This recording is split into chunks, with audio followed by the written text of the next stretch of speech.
নমস্কার বন্ধুরা, Monica's food খাজানাতে সবাইকে স্বাগত। আজ তৈরি করব একদম দোকানের মতো পারফেক্ট ম্যাঙ্গো ফ্রুটি। মাত্র দুটি উপকরণে খুব কম সময়ে বাড়িতে তৈরি করে নেওয়া যায় ম্যাঙ্গো ফ্রুটি। আশা করছি আজকের রেসিপি সবার ভালো লাগবে। তাহলে চলুন দেখে নেওয়া যাক কীভাবে এই ম্যাঙ্গো ফ্রুটি তৈরি করি। ম্যাঙ্গো ফ্রুটি বানাতে আমি নিয়েছি দুটো পাকা আলফেনজো আম। আলফেনজো আম না থাকলে অন্য যে কোনো পাকা আম দিয়ে ফ্রুটি তৈরি করতে পারেন। এই রেসিপির জন্য আলফেনজো আম নেওয়ার চেষ্টা করবেন, এতে ফ্রুটির কালার ও টেস্ট খুব ভালো হয়। আর নিয়েছি একটা কাঁচা আম।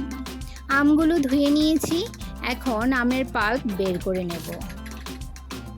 আমার চ্যানেলে নতুন বন্ধু হয়ে থাকলে চ্যানেলটি সাবস্ক্রাইব করে পাশে থাকা বেল আইকনটি প্রেস করুন আর নোটিফিকেশন অল করুন পরবর্তী ভিডিওর আপডেট পেতে।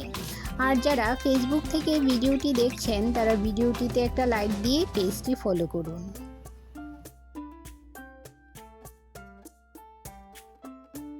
আমের পাল্প বের করে নিয়েছি আর কাঁচা আমটাও টুকরো টুকরো করে কেটে নিয়েছি। এবার মিক্সি জারে কাঁচা আমের টুকরোগুলো 1 কাপ জল দিয়ে পেস্ট করে নেব। কাঁচা আম পেস্ট করে নেওয়ার পর এবার এর মধ্যে পাকা আমের পাল্পগুলো দিয়ে দিলাম। এবার এর একটা স্মুথ পেস্ট তৈরি করে নেব। আমের পেস্ট তৈরি হয়ে গেছে, এবার একটা ছাঁকনি দিয়ে ছেঁকে নেব। অনেক সময় দেখা যায় আমের মধ্যে আঁশ বা ফাইবার থাকে, ছাঁকনি দিয়ে ছেঁকে নিলে সেই আঁশ বা ফাইবারগুলো আলাদা হয়ে যাবে। ছেঁকে নেওয়ার পর দেখুন আমের ফাইবারগুলো ছাঁকনিতে রয়ে গেছে। এবার একটা প্যানে আমের পাল্পটা ঢেলে নিলাম আর এতে দিয়ে দিলাম 1 কাপ পরিমাণ চিনি।